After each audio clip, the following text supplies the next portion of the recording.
Olá, bora entender juntos como funciona a enorme máquina do governo brasileiro? A gente vai dar uma olhada no manual de regras que comanda tudo isso e o que, na prática, significa trabalhar para o Estado.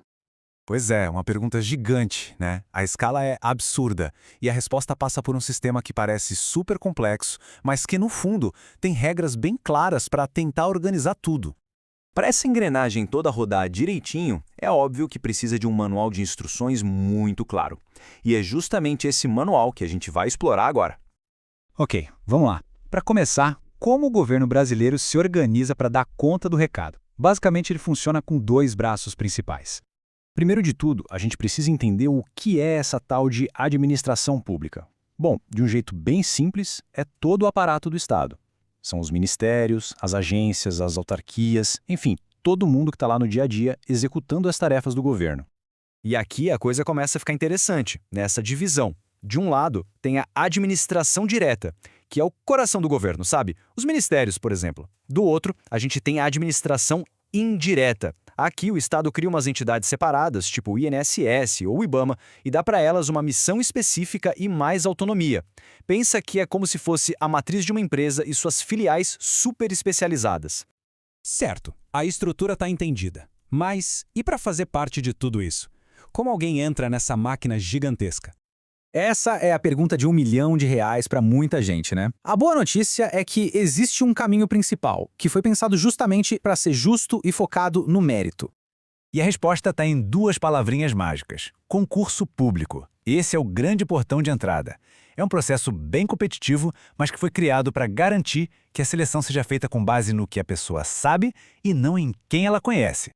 E o processo todo segue uma lógica bem amarrada para garantir que tudo seja feito dentro da lei. Primeiro, uma lei precisa criar o cargo. O governo não pode simplesmente sair inventando vagas. Depois, publica um edital, que é tipo a bíblia do concurso com todas as regras do jogo. Aí sim vem as provas, a hora de mostrar o conhecimento. Os melhores são aprovados e, por fim, nomeados para tomar posse. Cada passo desses é uma garantia de transparência. Mas olha só, nem todo cargo de chefia é para quem vem de fora. As funções de confiança, por exemplo, são só e exclusivamente para servidores que já são de carreira, que entraram por concurso. É um jeito de valorizar quem já está na casa. Já os cargos em comissão podem ser de livre nomeação, mas até para eles a lei manda guardar uma parte para quem já é servidor. E aqui um ponto crucial. O sistema tem regras bem claras para evitar o famoso QI, o quem indica.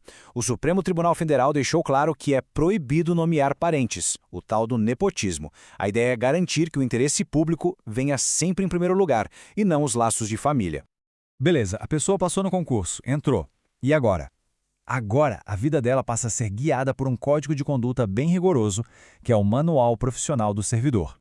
E o coração desse manual de conduta está em 5 princípios básicos. E para facilitar a vida de todo mundo, eles formam a palavra LIMP.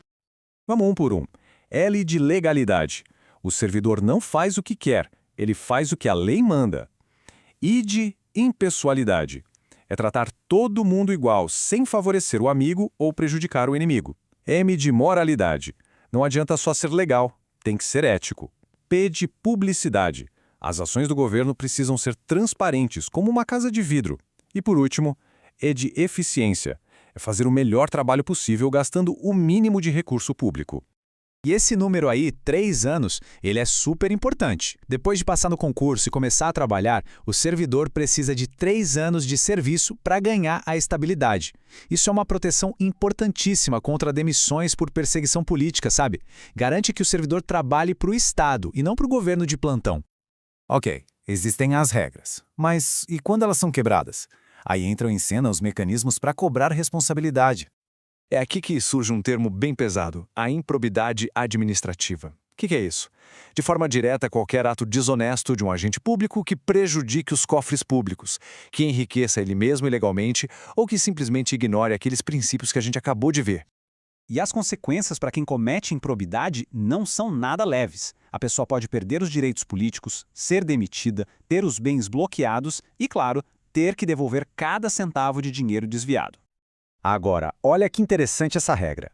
Se um agente público, no exercício da sua função, causa um dano a um cidadão, quem tem que pagar a indenização primeiro é o Estado.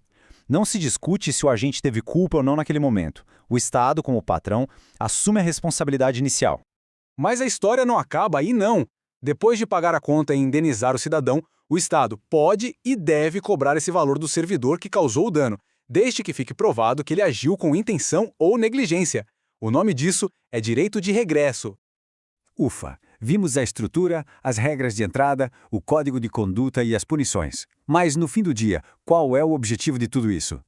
No frigir dos ovos, todo esse sistema complexo existe por um motivo muito simples: garantir que a máquina do governo trabalhe para o público, com justiça e eficiência, e nunca para beneficiar interesses de uma pessoa ou de um grupinho. E para a gente fechar, fica uma reflexão. Toda essa estrutura, com todas essas regras, é um excesso de burocracia que só atrapalha o país? Ou é justamente essa burocracia que funciona como a nossa garantia de uma sociedade mais justa? É uma boa questão para se pensar.